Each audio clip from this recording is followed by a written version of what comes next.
అందరికీ నమస్కారం. డేగా ప్రభాకర్, సిపిఐ రాష్ట్ర కార్యదర్శి ఆఫీసర్.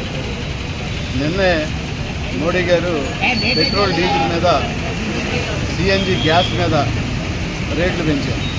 గ్యాస్ మీద ఏమో కేజీకి 2 రూపాయలు, పెట్రోల్ డీజిల్ మీద 3 రూపాయలు. అంటే ఈ 3 రూపాయలు ట్యాక్సులతో కలిపి పెట్రోల్ మీదేమో 3.30, 3.40 పైసలు అవుతుంది. అలాగే డీజిల్ మీదేమో 3.14 పైసలు పెరగడానికి అవకాశం ఉంది. అంటే వీటికి వాళ్ళు చెప్పే కారణాలు ఏమంటే, ఏ అయితే ఆయిల్ కంపెనీలు ఉన్నాయో రోజుకి దగ్గరగా 1000 కోట్ల రూపాయలు యుద్ధం ప్రారంభమైన దగ్గర నుంచి భరిస్తూ ఉన్నాయి.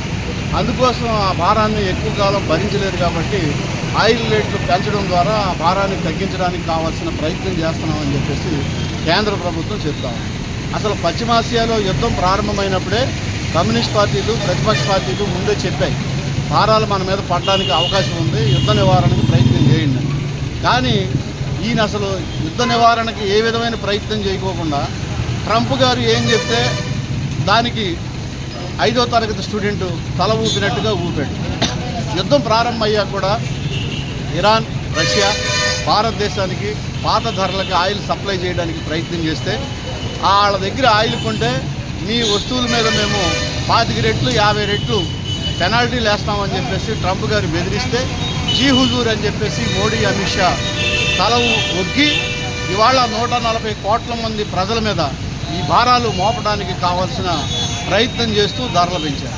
మేమేమి అడుగుతా ఉన్నామంటే, అసలు మీరు గతంలో క్రూడాయిలు $50, $60 ఉన్నప్పుడు కూడా ఇదే రేట్ అన్నారు. ఇవాళ యుద్ధం ప్రారంభమయ్యాక $100 అయింది. అంటే అప్పుడు దాకా తిన్న లాభాలన్నీ కూడా ఇవాళ ప్రజల మీద భారాలు మోపకుండా మీరే ఎందుకు భరించకూడదని చెప్పేసి ప్రజల పక్షాన్ని మేము అడుగుతా ఉన్నాం. దానికి కేంద్ర ప్రభుత్వం సమాధానం చెప్పాలి. అట్లాగే ఇవాళ మన ఆంధ్ర రాష్ట్రానికి సంబంధించి కేజీ బేసిన్లో ఆయిల్ అలాగే గ్యాసు సమృద్ధిగా దొరుకుతూ ఉంది. ఎక్కడో 1500 కిలోమీటర్లు పైప్ లైన్ వేసుకుని ఆయిల్ని గుజరాత్కో మహారాష్ట్రకో పట్టుకుపోతూ ఉన్నారు. న్యాయంగా సగం ఏ రాష్ట్రంలో ఉత్పత్తి అవుతూ ఉన్నాయో, దొరుకుతూ ఉన్నాయో గ్యాసు, ఆయిల్స్ అక్కడ వాడుకోవడానికి న్యాయ సూత్రాలు ఆమోదిస్తూ ఉన్నాయి. ఇట్లాంటి ఒక ప్రత్యేక పరిస్థితుల్లో రాష్ట్ర ముఖ్యమంత్రి గారు పెరిగిన ధరల భారం ప్రజల మీద పడకోకుండా ఈ గ్యాస్ని, ఈ ఆయిల్ని ఉపయోగించుకోవడానికి ప్రయత్నం చేయకుండా ఆయన ఏం చెప్తున్నాడంటే, నా కాన్వాయ్లో 3 కార్లు తగ్గిస్తాను, అలాగే మంత్రులందరూ 2 కార్లు తగ్గించండి, తగ్గిస్తే ప్రజలకు సంబంధించి ఈ బరువు అంతా ఎత్తినట్టు కాకుండా మనం కూడా కొంత ఎత్తుకున్నట్టు ఉంటుందని చెప్పేసి ఆయన కథ చెప్తా ఉన్నాం. మోడీ గారు కూడా ఆయిల్కి సంబంధించి మేము కాన్వాయ్ తగ్గించుకుంటా ఉన్నాం, అట్లాగే ప్రజల మీద భారాలు మోపితే ఇబ్బంది. కానీ ఇవాళ ఒక్క ఆయిల్ రేట్లు పెరగడం వల్ల నిత్యావసర వస్తువుల ధరలు పెరుగుతాయి, ట్రాన్స్పోర్టేషన్ మొత్తం కూడా ధరలు పెరిగిపోతాయి, అవసరమైతే ఆర్టీసీ ఛార్జీలు పెరుగుతాయి.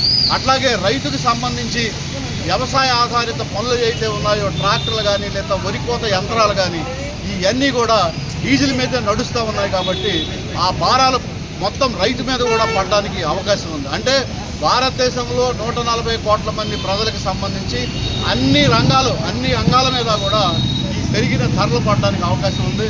అందుకోసం మేము డిమాండ్ చేస్తూ ఉన్నాం, నువ్వు తక్షణం పెంచిన రేట్లని ఉపసంహరించి ఆ భారాలు ప్రజల మీద మోపకోకుండా చూడమని మోడీ ప్రభుత్వాన్ని కోరుతా ఉన్నాం. దాంతోపాటు రోజుకి 1000 కోట్లు పోతా ఉంది. యుద్ధం జరగడానికి, యుద్ధం ఆపడానికి నువ్వేమి కారణం కాలా. ఇప్పటి వరకు అలీనా విదేశాంగ విధానం అనుసరించడం ద్వారా గతంలో ప్రభుత్వాలకి, కేంద్ర ప్రభుత్వానికి భారతదేశంలో ప్రపంచానికి అంతా ఒక గుర్తింపు ఉండేది. నువ్వు ఆ విధానానికి తూట్లు పొడిచి అమెరికాకి జీ హుజూర్ అనే పద్ధతిలో నీ పరిపాలన కొనసాగుతూ ఉంది. కాబట్టి ఇట్లాంటి భారాలు అదనంగా మోయడానికి ప్రజల మీద మోపారు. కాబట్టి అవసరమైతే ఈ భారాలు ప్రభుత్వం భరించి ప్రజల మీద పడకోకుండా చూడాలని చెప్పేసి కమ్యూనిస్ట్ పార్టీగా మేము డిమాండ్ చేస్తాం.